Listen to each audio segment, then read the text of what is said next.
찬송가 440장 같이 부르시도록 하겠습니다.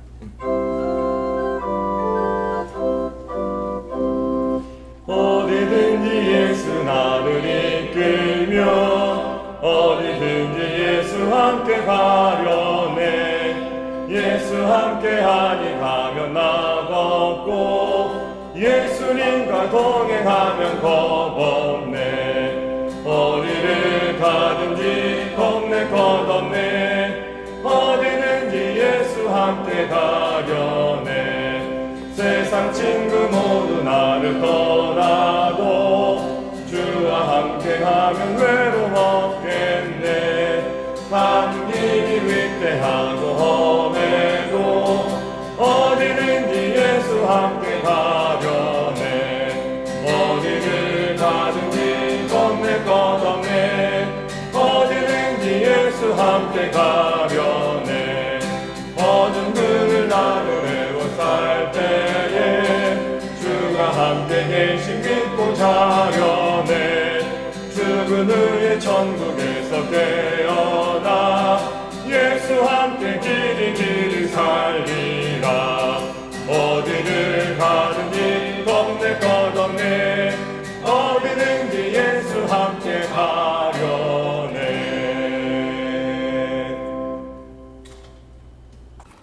함께 기도하시겠습니다. 하나님 아버지, 또 명절이 끝날이지만 오늘도 말씀의 자리에 나와서 말씀으로 하루를 시작하게 해주셔서 감사합니다. 오늘 하루도 온 식구들과 이 말씀의 은혜를 나누고 또 화목한 하루를 잘 보내게 하시며, 혹 믿지 않는 가족들이 있다면 또 먼저 믿는 우리의 모습을 통해서 또 주님께 돌아오는 큰 역사도 이루어 주시기를 기도합니다. 풍성한 가을을 지나고 있습니다. 지나간 여름 참 힘들었는데 그래도 우리들을 보호하여 주셔서 또 영육간에 강건케 하여 주시고 또 삶을 복되게 하여 주셔서 또 감사합니다. 이 풍성한 가을도 맞이하게 해주셔서 감사합니다. 이 풍성한 가을처럼 우리의 믿음도 또 하나님 의지하는 삶도 더 풍성하게 하여 주옵소서.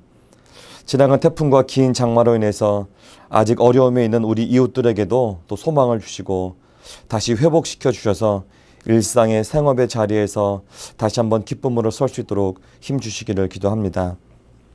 여전히 온 땅은 이 코로나19의 위협 속에 살고 있고 또 지나간 태풍과 긴 장마로 인한 어려움으로 아직 고통 중에 있는 이웃들도 있습니다. 주님 이 땅을 회복하여 주시고 또 치유하여 주셔서 속히 이 어려움들이 다 끝나고 또 함께 기쁨을 나눌 수 있는 은혜를 허락하여 주옵소서.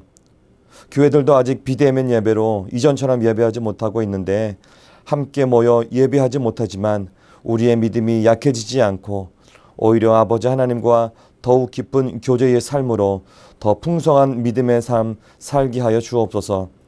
그래서 어려움 가운데 있는 이 땅에 우리의 교회가, 우리 그리스도인들이 세상을 위해 아낌없이 베풀고 섬기고 또 헌신하며 또 격려하고 위로할 수 있도록 우리를 이 땅의 빛으로 소금으로 겸손하게 사용하여 주옵소서.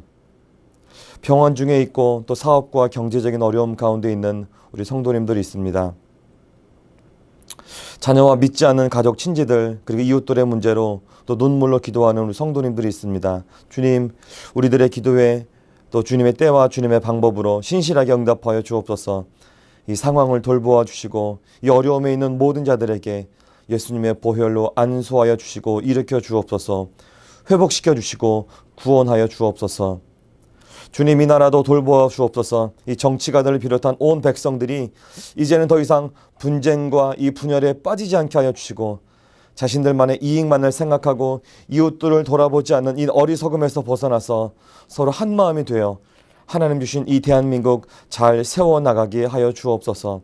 이 북한 땅도 기억하여 주시고 특별히 이 분단 70년이 넘은 이 나라, 지구상의 유일한 분단 국가인 이 남북한이 이제는 전쟁을 멈추고 평화롭게 하나가 되어서 주님 다시 오실 길을 예비하고 아버지 하나님의 마음을 세상에 전하는 제사장 민족으로 쓰임받도록 역사하여 주옵소서.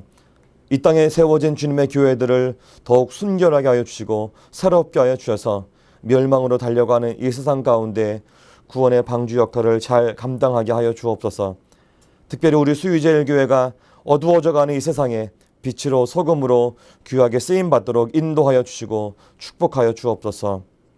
내일은 거룩한 주일입니다. 내일도 비록 영상으로 예배드리지만 온 마음과 정성을 다해서 우리의 영과 진리로 하나님께 예배하게 하여 주시고, 우리 담임 목사님을 통해서 선포되어지는 이 하늘의 생명의 말씀을 통하여 온 성도들이 말씀 앞에서 아멘하고 말씀대로 순종하며 살게 하여 주옵소서. 오늘 하루도 우리 주님 바라보며 주님 안에서 안식하는 귀하고 복된 하루 되게 하여 주옵소서. 예수님의 이름으로 감사하며 기도하였습니다. 아멘. 오늘 우리가 함께 나눌 말씀은 예레미야서 41장 1절에서 18절 말씀입니다. 예레미야서 41장 1절에서 18절 말씀입니다. 제가 읽겠습니다. 일곱째 달에 왕의 종친 엘리사마의 손자여 느다냐의 아들로서 왕의 장관이 이스마엘이 10사람과 함께 미스바로 가서 아이감의 아들 그다랴에게 이르러 미스바에서 함께 떡을 먹다가 느다냐의 아들 이스마엘과 그와 함께 있던 10사람이 일어나서 바벨론의 왕의 그 땅을 위임했던 사반의 손자 아이감의 아들 그다랴를 칼로 쳐 죽였고, 이스마엘이 또 미스바에서 그다랴와 함께 있던 모든 유대 사람과 거기에 있는 갈대아 군사를 죽였더라. 그가 그다랴를 죽인 지 이틀이 되었어도 이를 아는 사람이 없었더라. 그때의 사람 80명이 자기들의 수염을 깎고 옷을 찢고 몸에 상처를 내고 손에 소재물과 유향을 가지고 세겜과 실로와 사마리아로부터 와서 여호와의 성전으로 나아가려 한지라. 스다냐의 아들 이스마엘이 그들을 영접하러 미스바에서 나와 울면서 가다가 그들을 만나 아이감의 아들 그다랴에게로 가자 하더라. 그들이 성읍 중앙에 이를 때에 느다냐의 아들 이스마엘이 자기와 함께 있던 사람들과 더불어 그들을 죽여 구덩이 가운데에 던지니라. 그 중에 10사람은 이스마엘에게 이르기를 우리가 밀과 보리와 기름과 꿀을 밭에 감추었으니 우리를 죽이지 말라 하니, 그가 그치고 그들을 그의 형제와 마찬가지로 죽이지 아니하였더라. 이스마엘이 그다랴에게 속한 사람들을 죽이고 그 시체를 던진 구덩이는 아사왕이 이스라엘의 바하사 왕을 두려워하여 팠던 것이라. 느다냐의 아들 이스마엘이 그가 쳐 죽인 사람들의 시체를 거기에 채우고 미스바에 남아있는 왕의 딸들과 모든 백성 곧 사령관 느부사라단이 아이감의 아들 그다랴에게 위임하였던 바 미스바에 남아있는 모든 백성을 이스마엘에 사로잡되, 곧 느다냐의 아들 이스마엘이 그들을 사로잡고 암몬 자센에게로 가려고 떠나니라. 가레의 아들 요하난과 그와 함께 있는 모든 군 지휘관이 느다냐의 아들 이스마엘이 행한 모든 악을 듣고 모든 사람을 데리고 느다냐의 아들 이스마엘과 싸우러 가다가 기브온 큰 물가에서 그를 만나매, 이스마엘과 함께 있던 모든 백성이 가레아의 아들 요하난과 그와 함께 있던 모든 군 지휘관을 보고 기뻐한지라. 이에 미스바에서 이스마엘이 사로잡은 그 모든 백성이 돌이켜 가레아의 아들 요하난에게로 돌아가니, 느다냐의 아들 이스마엘이 8사람과 함께 요하난을 피하여 암몬 자손에게로 가니라. 가레아의 아들 요하난과 그와 함께 있던 모든 군 지휘관이 느다냐의 아들 이스마엘이 아이감의 아들 그다랴를 죽이고 미스바에서 잡아간 모든 남은 백성 곧 군사와 여자와 유아와 내시를 기브온에서 빼앗아 가지고 돌아와서 애굽으로 가려고 떠나 베들레헴 근처에 있는 게롯 기맘에 머물렀으니, 이는 느다냐의 아들 이스마엘이 바벨론의 왕이 그 땅을 위임한 아이감의 아들 그다랴를 죽였으므로 그들이 갈대아 사람을 두려워함이었더라. 아멘. 추석 명절 잘 보내고 계십니까? 명절 중에도 이렇게 이 새벽에 깨어서 말씀에 나오신 우리 성도님들 한 분 한 분 축복합니다. 오늘도 말씀 가운데 깨닫게 해주시는 하나님의 은혜가 저와 성도님들에게 풍성하게 넘치기를 기도합니다. 오늘 이 시간에는 하나님을 의지해야 산다, 하나님을 의지해야 산다라는 제목으로 말씀을 나누겠습니다. 오늘 말씀에는 세 사람이 또 주요 인물로 등장합니다. 먼저는 시데기야 왕이 끌려간 후에 이 바벨론의 인정을 받아서 유다 총독이 된 그다랴, 그리고 이 암몬의 사주를 받아서 그다랴 총독을 암살했던 그 이스마엘, 그리고 이 암살 사실을 알고 이스마엘을 뒤쫓아가서 백성들을 구하고 또 애굽, 이 이집트로 피신하는 요하난이 등장합니다. 오늘은 이 세 사람의 모습을 통해서 깨닫게 해주시는 하나님의 음성을 듣기를 원합니다. 먼저는 그다랴를 살펴보겠습니다. 그다랴는 요시아 왕의 서기관이었던 사반의 손자였는데 그래도 친바벨론주의자였습니다. 그래서 이 바벨론 느부갓네살 왕은 이 그다랴를 통해서 유다 땅의 총독으로 삼게 했습니다. 그다랴는 그의 통치 초기에는 상당히 그 땅을 잘 다스렸던 것 같습니다. 우리 엊그제 본 말씀인데 40장에 보면 그다랴는 그의 그 통치 초기에 바벨론 왕을 잘 섬겨야 그것이 우리들에게 유익하다. 또 이렇게 이야기하면서 나름 정치적인 안정도 좀 있었고, 그리고 하나님께서 이 유다 백성들에게 어느 정도 농사도 짓고 또 수확도 하고 추수도 할 정도로 그 땅에 대한 회복도 좀 허락하여 주셨습니다.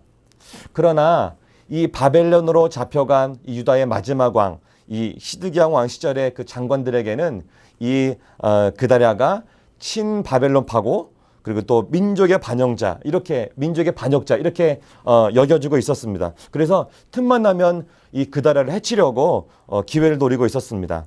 40장에 보면 요하난이라고 하는 사람이 이 사실을 알고 이 그다랴에게 보고를 했지만 이 그다랴는 이 분별력이 좀 부족해서 이 사실을 그냥 간과했습니다.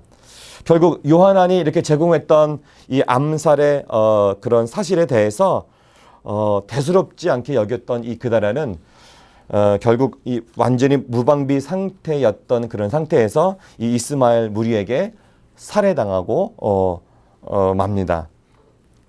더욱이 그다랴가 살해당한 장소가 미스바라고 하는 곳입니다. 여러분, 미스바가 어떤 곳입니까? 미스바는 이 나라가 이스라엘이 어려웠을 때 다 같이 모여서 하나님께 기도했던 그런 영적인 그런 근신 장소였습니다. 지금도 어떤 우리가 기도회를 할 때 미스바 구국 기도회 이렇게 많이 하고 있지 않습니까?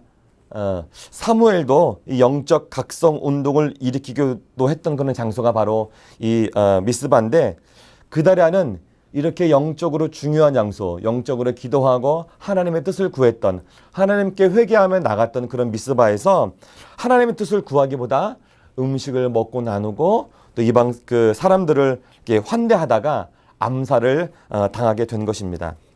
옛날이나 지금이나 이 지도자, 이 리더에게 필요한 것은 바로 지혜이죠. 백성들을 잘 다스리는 그런 지혜일 것입니다. 그래서 솔로몬도 왕이 된 이후에 가장 먼저 하나님께 구했던 것이 바로 지혜 아니었습니까? 또한 이 리더에게, 이 지도자에게 필요한 것은 무엇이냐면 시대와 상황을 잘 분별하는 그런 능력, 이 분별력, 이것이 바로 필요한 것이죠. 무엇보다도 이 그다랴가 다스렸던 총독이었던 그 시대는 이 나라가 망하고 바벨론에 의해서 나라가 다스려지던 그런 시대였기 때문에 내부적으로는 아직 완전하게 정리가 되지 않고 수없이 많은 내부적인 갈등이 있었던 그런 시기였습니다. 그런 시기였기 때문에 무엇보다도 이 시대를 잘 분별하는 능력, 이것이 좀 필요했는데 안타깝게도 이 그다랴에게는 이런 능력들이 좀 부족한 것 같습니다. 여러분, 이러한 지혜나 분별력은 어디서부터 오겠습니까? 바로 하늘로부터 오는 것이죠. 그렇기 때문에 하나님을 이 그다랴는 더욱더 의지하고 또 느헤미야나 이런 선지자들의 이 선지자를 통해서 하나님의 말씀을 더욱 가까이 했어야 했는데 이 그다랴는 그것을 놓치고 있었던 것 같습니다. 그래서 유다의 마지막 왕 그 시드기야의 그 장관이었던 이스마엘이 사람들과 이렇게 함께 왔을 때 그다랴는 이 사람들을 분별할 수가 없었습니다. 이 사람들의 거짓된 것을 잘 몰랐죠. 그래서 저 사람들이 과거에 장관이었고 그렇기 때문에 어쩌면 저 사람들이 나를 도와줄 것이다, 이렇게 기대를 하고 있었던 것 같아요. 하나님을 의지하기보다 이 사람을 의지하고 아무런 경계 없이 그들을 맞이하다가 결국에는 암살을 당하고 말았습니다. 여러분, 사람은 외모를 보지만 하나님은 중심을 보시는 분이십니다. 리더는 이런 하나님의 관점으로 세상을 분별하고 사람을 분별할 수 있는 그런 지혜가 필요한 것이죠. 옛날이나 지금이나 이것은 리더들에게 정말 필요한 것입니다. 무엇보다도 하나님을 경외하는 것이 지혜의 근본이라고 그러셨는데 우리가 이것을 잘 깨달아서 하나님을 더욱 의지하는 것이 필요하죠. 그런데 오늘 말씀에 그다랴는 하나님을 의지하기보다 눈에 보이는 사람을 더 기대하다가 분별력 없이 사람을 기대하다가 죽임을 당하게 된 것입니다. 여러분, 우리는 다 리더입니다. 가정에서 다 리더이죠? 아니면 소그룹 어떤 소규모의 공동체에서 다 리더입니다. 우리 아직 중고등학교 다니는 학생들은 리더가 아닐 수 있지만, 그러나 우리는 때가 되면 다 리더가 되죠. 그래도 우리는 다 잠재적인 그런 예비 리더라고 할 수가 있습니다. 그래서 리더인 우리는 말씀을 가까이 하고 하늘로부터 오는 지혜를 가지고 이 땅에 하나님 나라의 백성으로 늘 승리하며 사시기를 축복합니다. 두 번째는 이스마엘을 살펴보겠습니다. 이스마엘은 왕족 출신이었습니다. 이 나라가 망하기 전에 마지막 왕이었던 이 시드기야 왕이 어떤 신임했던 그런 장관들 중에 한 사람이었습니다. 그는 바벨론을 좀 적대시하는 인물이었기 때문에 어쩌면 이 이스마엘이 친바벨론, 좀 우호적이었다면 이 바벨론 왕의 느부갓네살의 신임을 얻어서 어쩌면 이스마엘이 왕족 출신이기 때문에 유다 총독의 자리에 임명될 수도 있었겠다, 이런 생각을 해봅니다. 그런데 그의 정치적인 성향 때문에 그렇게 되지 못했죠. 그래서 그는 이런 친바벨론적인 성향을 갖고 있고, 그리고 유다 총독이 되었던 그 그달에 대해서 약간의 불만 또는 시기, 어떤 이런 것이 있었습니다. 늘 못마땅하게 생각하고 틈틈이 기회만 노리고 있었던 것 같아요. 또한 그는 예레미야도 용납할 수가 없었습니다. 왜냐하면 예레미야는 설교할 때마다 바벨론에 항복해 산다, 이런 설교만 했기 때문에 그 예레미야의 이 심판의 메시지조차 용납하기 너무 싫었습니다. 여러분, 예레미야의 메시지를 거절하고 용납하기 싫어했던 그 의미는 어떤 것일까요?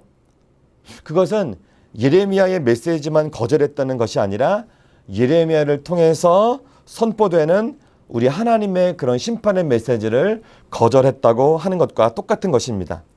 그렇기 때문에 그는 하나님을 기억하지 않았습니다. 하나님을 의식하지 않았죠.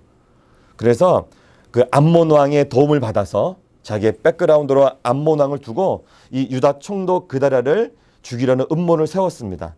하나님을 의지하기보다 암몬을 의지하면서 그는 그 일에 가담할 10명의 어떤 암살자들, 이런 사람들도 만들고 조직하고 결국에는 그다랴를 암살하게 되었습니다. 그리고 그 미스바에 있던 유다 백성들과 바벨론의 군사들까지 죽이게 되었습니다. 심지어는 예루살렘 성전을 방문하기 위해서 온 그런 순례자들까지도 죽이는 그런 만행을 저지르게 되었습니다.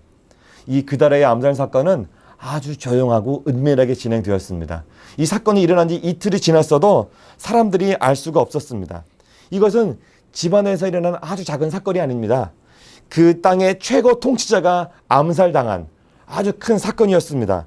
그럼에도 불구하고 아주 조용하게, 은밀하게 이틀이 지나도 아무도 모를 정도로 그렇게 지나갔다고 하는 것이죠. 여러분, 원래 사탄은 우리들에게 아무도 모르게 아주 은밀하게 우리가 죄 가운데 들어가게 하지 않습니까? 오늘 이 모습이 이 이스마엘에게 있는 것입니다. 처음에 이스마엘은 이 암살 사건이 이틀이나 지나도록 아무 일도 일어나지 않았기 때문에, 어떤 사람도 이것을 알지 못했기 때문에 이것은 성공한 거야, 성공한 사건이야, 이렇게 완벽한 성공이라고 이렇게 여겼을 수도 있었는데, 여러분 그렇지 않죠? 우리가 은밀하게 짓는 그 어떤 것도 다 드러나게 된다는 것을 우리는 알고 있지 않습니까? 자, 이 그다랴 암살 사건을 이렇게 보면, 이 바벨론 입장에서 보면 이것은 내란입니다. 반역이죠, 반역. 그리고 이것을 하나님 입장에서 보아도 이것은 유다 백성을 향한 어떤 하나님의 뜻을 저버린 것이나 또 다름이 없습니다. 유다를 징계하심으로 당신의 백성, 이 하나님의 백성인 유다 백성들을 새롭게 하시려는 하나님의 계획에 정면으로 도달한 것이 바로 이 그다랴 암살 사건이었습니다. 이스마엘은 암몬이 자신의 뒤를 다 봐주고 있기 때문에 아마 자신 있게 이 반란 사건을 주도하고 일으켰습니다. 그런데 결국에는 다 발각이 되었습니다. 다 들켜버리고 겨우 8명과 함께 자신이 그렇게 의지하고 있던 암몬으로 도망가는 신세가 되었습니다. 이 이후에 이스마엘은 성경에 다시 등장하지 않습니다. 우리는 그가 다시 성경에 등장하지 않지만 그가 어떻게 되었을지 대략 짐작할 수가 있습니다. 여러분, 하나님을 섬기지 않는 인생은 잠시 도망갈 수 있지만 그러나 반드시 망하게 되는 것입니다. 우리가 하나님의 자녀로 신분이 변화가 되었죠. 그래서 우리는 다시는 죄의 종으로 살아서도 안 되고 그리고 사실 살 수도 없습니다. 이 유다 땅을 향한 하나님 뜻을 거절하고 자신의 정치적인 목적에 따라서 행동했던 이 이스마엘을 통해서 우리는 날마다 말씀을 거울 삼아서 우리의 죄의 모습을 날마다 깨닫고 확인해야 합니다. 더욱 하나님의 뜻 가운데 살아가기를 소원해야 합니다. 이 새벽 예배 가운데 나오신 모든 성도님들이 이 말씀을 거울 삼아서 이 말씀대로 사시는, 그래서 하나님의 뜻 가운데 거하시는 모든 분들 되시기를 축복합니다. 마지막 인물인 우리 요하난을 같이 살펴보도록 하겠습니다. 요하난은 이 그다랴에 좀 충성된 사람이었던 것 같습니다. 이 이스마엘의 반란 소식을 듣고 그다랴에 와서 고하기도 하고, 그런데 이 그다랴가 아무런 반응이 없자 직접 자신이 이스마엘을 해야겠다, 처리하겠다 이렇게 얘기하기도 했습니다. 나중에 이 총독 그다랴가 이 반란 소식을 가볍게 여겼다가 결국에는 죽지 않겠습니까? 이 암살 당했다는 소식을 듣고 이 요하난은 이스마엘이 백성들을 사로잡아서 이 암몬으로 끌고 간다는 소식을 또 듣게 되고, 그래서 군대 장관들과 함께 가서 이 이스마엘을 뒤쫓아가서 백성들을 구해옵니다. 이렇게 나름 요하난은 충성된 그런 사람이었던 것 같습니다. 그런데 요하난은 이 바벨론이 이 암살 사실, 이 암살 사건 소식을 듣고, 이 내부에서 일어난 이 반란 사건 소식을 듣고, 특별히 바벨론 군사들까지 죽었다는 이런 소식을 들으면 분명히 바벨론이 문책해 올 텐데 이것에 대해서 두려워한 마음이 있었던 것 같습니다. 사실 이 반란을 잘 정리한 것이죠. 이스마엘을 암몬으로 쫓아내고 백성들을 찾아왔으면 자기 일을 충분히 다 잘한 것 같은데, 그래서 이제 그냥 담대하게 유다 땅에 와서 그냥 정직하게 하나님 의지하며 살면 참 좋았을 텐데 그냥 너무 바벨론을 의식했던 것 같습니다. 바벨론을 두려워했던 것이죠. 그래서 이 애굽, 이집트로 가면 조금 도움이 될 것 같다. 근데 이런 생각이 있었던 것 같습니다. 그래서 이집트로 이제 이동을 했죠.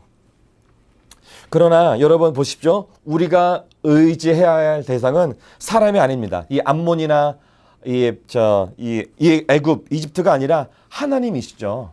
하나님만이 우리의 유일한 의지할 대상입니다. 아멘. 예. 하나님은 우리를 지켜보시다. 이렇게 성경은 누누이 우리를 가르쳐주고 있습니다.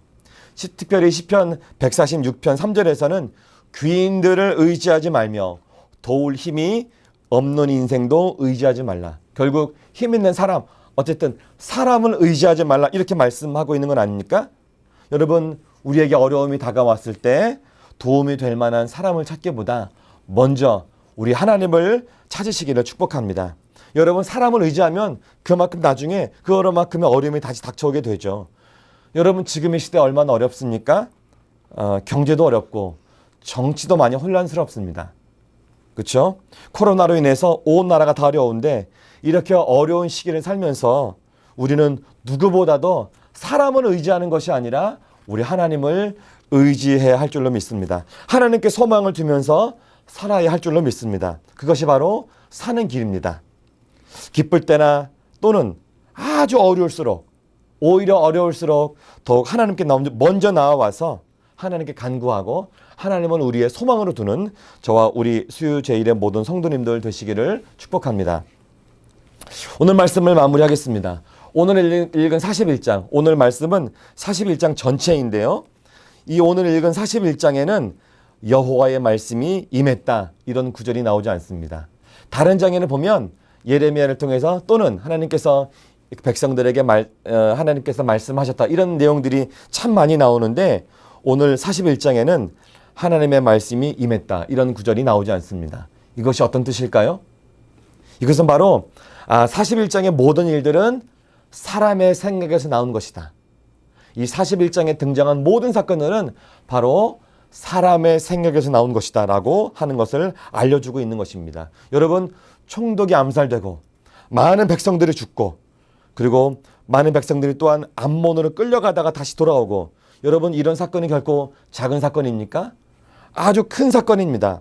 그러나 이렇게 큰 사건이 성경에 기록되었다 할지라도 이것들은 하나님의 말씀에 의한 것들이 아니었습니다.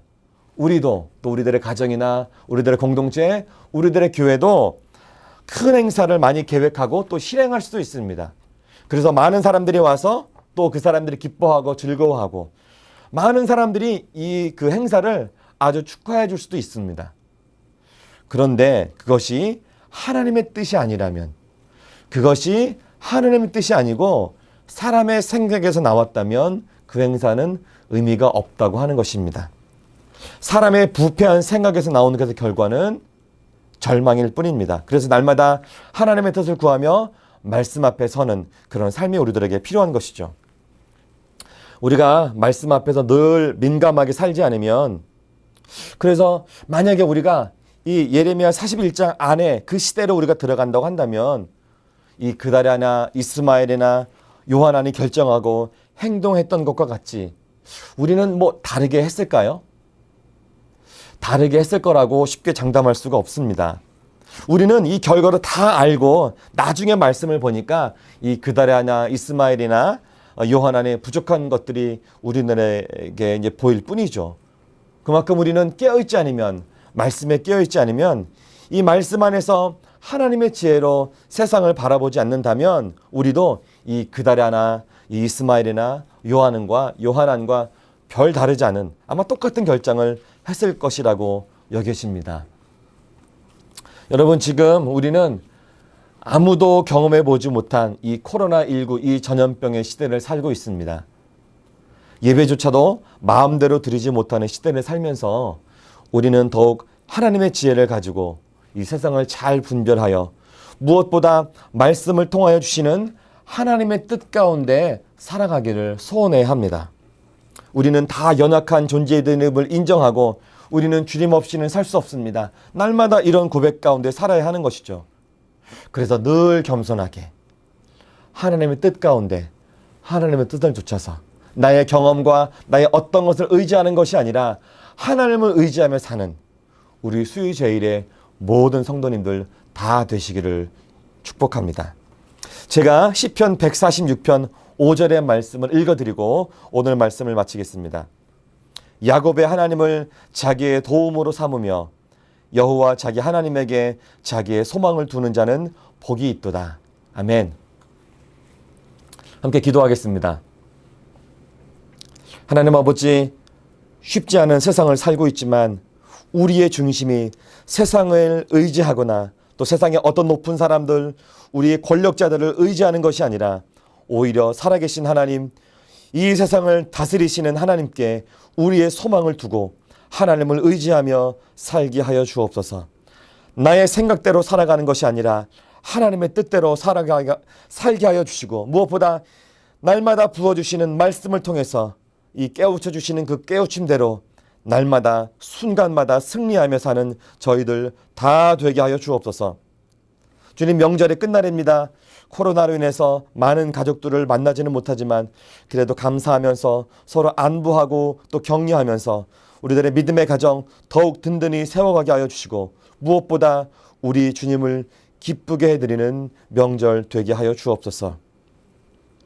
이어서 주님께서 가르쳐 주신 기도를 같이 드리오니 하늘에 계신 우리 아버지, 아버지의 이름을 거룩하게 하시며 아버지의 나라가 오게 하시며 아버지의 뜻이 하늘에서와 같이 땅에서도 이루어지게 하소서. 오늘 우리에게 일용할 양식을 주시고 우리가 우리에게 잘못한 사람을 용서하여 준 것 같이 우리 죄를 용서하여 주시고 우리를 시험에 빠지지 않게 하시고 악에서 구하소서. 나라와 권능과 영광이 영원히 아버지의 것입니다. 아멘.